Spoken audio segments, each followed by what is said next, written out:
Yeah, in terms of attributes, you're really right. They've added pace to the side, which was severely lacking at times last season, not unlike Cardiff, to be honest. What they've done in terms of squad construction, I really like. What he's done is just trimmed down the squad. He's now got a core squad of players who really want to be here and want to play for Stoke City, which is massive. They had a massively bloated squad. You're talking about upwards of 7 or 8 central midfielders on loan at one point last season, worth it's somewhere in the region of about £80 million, I think I did the maths on. Some of those are still only out on loan places, but crucially, they've got a proportion of them off the wage bill. They're not stuck around the club taking up room and sucking the energy out of the dressing room at training every day. The people who want to be at the club want to be at the club now. So ironically, considering their injury list at the moment, I think he'd rather have a slightly bigger squad. But no, I think he's just got the squad size right. The harmony seems to be coming back. It had been a tough couple of years at this football club. And it's strange because, before that, you look at it, it'd been a really well-run football club for many, many years. They made some big moves in the transfer market, which didn't come to fruition. And it really sets you onto that back foot then once you get relegated to the Championship. Ash, you touched upon the injuries there. If you're a Cardiff City fan tuning in, I think that's, along with Cardiff City's excellent form at the moment, that is the real note of positivity for the Bluebirds. Stoke, Nick Powell does make it, but they are missing up to 8, 9 first-team regulars. Sam Klukas, the latest one to go down, and we know from his time down the road the impact he can have. So that is going to stretch the squad. It certainly is, yeah. And he's got a couple of fresh legs back in there this evening. Tommy Smith comes back in at right back. Nathan Collins is having to slide across to play in centre back, his natural position, because Danny Batth is now injured as well. Ironically, as you said, Neil Warnock had plenty to complain about at the weekend. What he failed to mention was the fact that that his players caused 3 injuries to Stoke players with 3 pretty poor challenges, to be honest. So Nick Powell seems to have come through that, which is big for Stoke, but they're really short of bodies in the middle of the park. No John Obi-Mikel, no Joe Allen, no Jordan Thompson, no Sam Klukas now. So actually, Josh Tyman, normally a left back, is going to go and play central midfield alongside Jordan Cousins, who himself has been no more than a squad player, really, at Stoke last season and this. So, no, you're right. But where they get it right is that they have been difficult to beat. They come into this game with the same defensive record as ourselves, 3 clean sheets on the bounce. And you've talked about that pace going forward. We saw Jacob Brown a couple of times at Barnsley against Cardiff last year. And I've been really, really impressed with Tyrese Campbell, son of former Bluebird Kevin Campbell up there. I think there's reason to believe he's been the best player in the Championship, actually, this season. You look at his statistics alone, he's just been brilliant. He's got goal threat, real pacey option there. He's got 7 goals and 6 assists from 17 games. And he's one of those players that you look at and you think one way or another, he's probably going to be a Premier League player next year. And just finally, Ash, because I want to send you out in the cold as quickly as possible. We're about to hear from Will Vaulks, and he said it on Saturday after the game. That second half, you've referenced it, was about putting bodies on the line. That's no bad thing in an away performance. Sometimes you have to do that to grind out the points, and it's something that Cardiff City might have to do again this evening. It's no bad thing in a home performance either. Especially in the Championship, you're going to go through periods of a game where you're not going to see a great deal of possession. That certainly the way Cardiff play, that's by design, because we all know our record. It spoke for ourselves. We didn't win a single game last season when we won the possession battle. That's how Cardiff play. We like to play on the counter-attack, and we might like to make things difficult to play through first and foremost. And that's very pleasing to see. And I think you're talking about those unheralded gems, and I think Will Vaulks has really proven a point since he's come back into the team, probably proven some people wrong, myself included, to be honest, because I think he's been magnificent in there.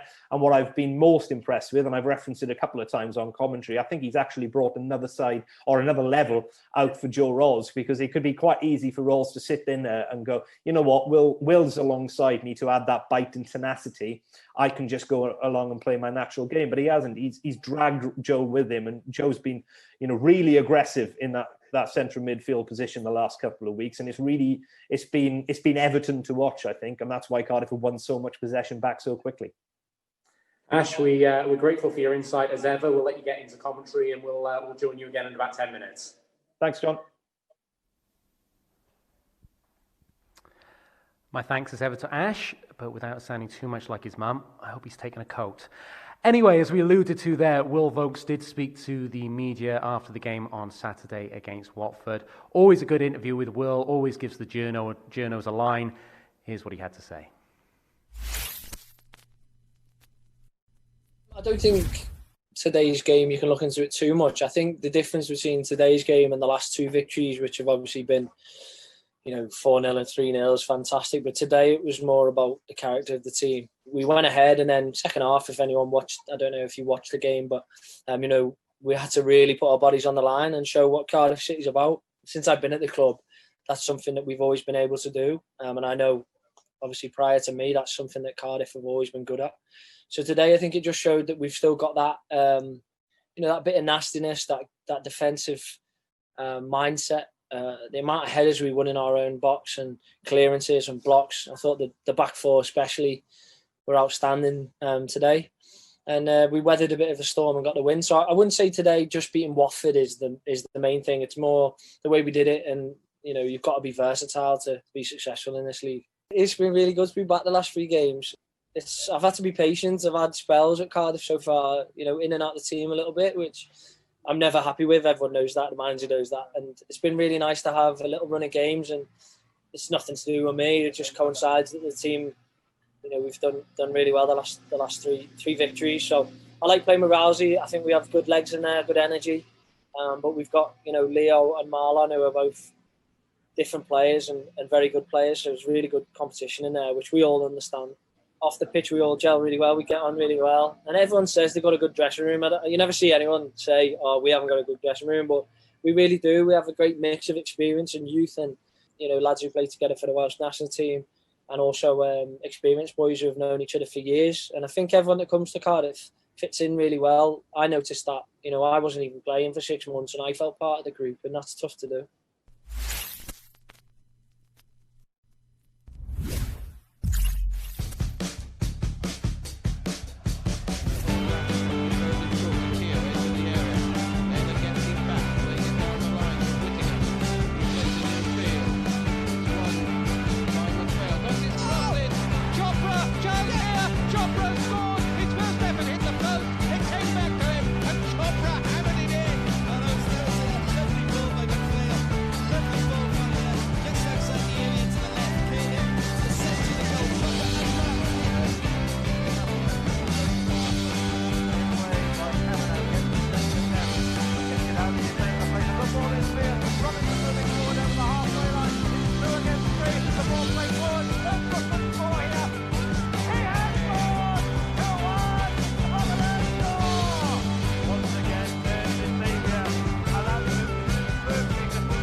To purchase a pass for live matchday coverage on Cardiff City TV, visit the official Cardiff City FC website.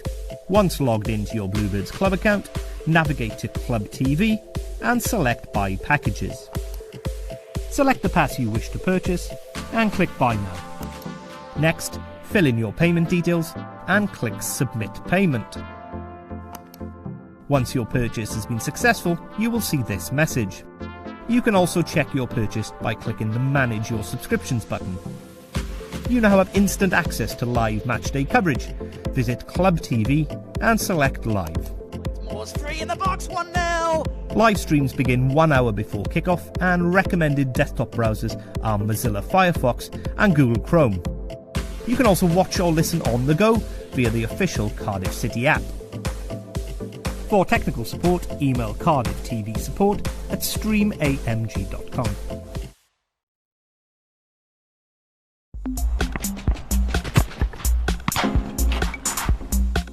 For more behind-the-scenes content, download the Cardiff City Google extension for your home browser.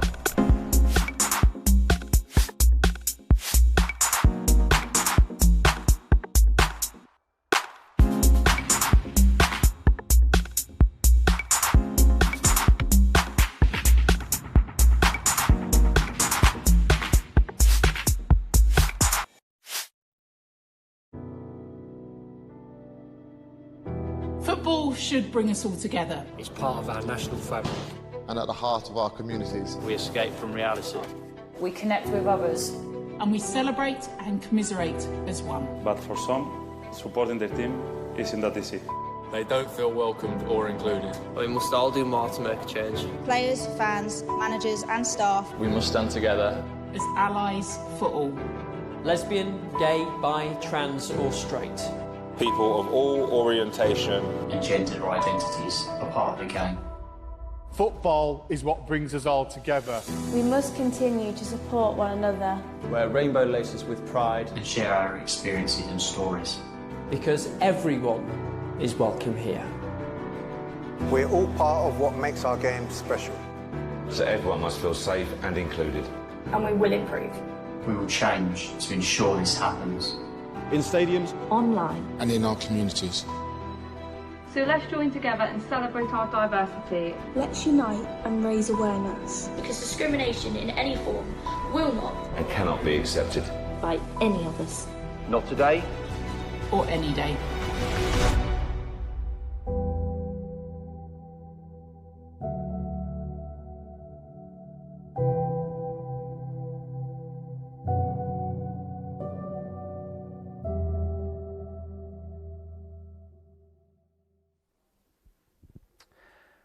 Don't know about you, but great to see a few Ninian Park goals in those top fives. Always brings back some good memories. Well, that about wraps it up for our pre-game show this evening. Thanks for joining me, John Donovan, here at Cardiff City Stadium. Just a quick reminder that if you are watching on YouTube now, you need to switch over to your Matchday Pass via the website, where you will shortly hear commentary from my colleagues Ashley James and Mark Denham. My thanks for joining me before the game. We'll roll the credits and we'll get over to commentary of Cardiff City against Stoke City from the Bet365 Stadium. Welcome back to Cardiff City TV. Tommy over the wall and into the goal! Cut back to Rolls and Rolls fires home.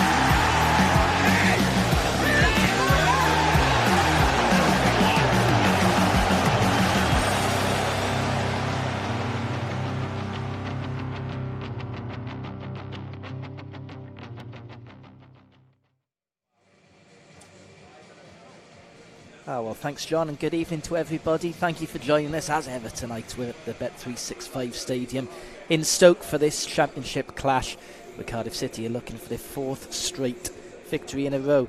Not so sure, Ash, we thought we'd be saying that a fortnight ago. Well, as I've said, after the game against Watford, it's been a dramatic, almost ludicrous turnaround, isn't it, in terms of not just the results, but the level of performance.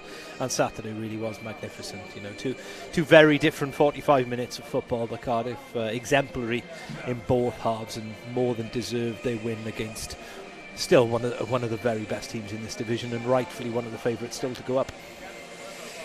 We'll just see some of the players taken to the field here. It's an unchanged 11 again for Neil Harris tonight. One change on the bench. No Junior Hoylett this evening. We're not entirely sure why. I think he's got a knock. Joel Bagan has come into the matchday 20. And you'll see from the pictures there, it's cutting up a little bit on this field. It's heavy rain in the Potteries.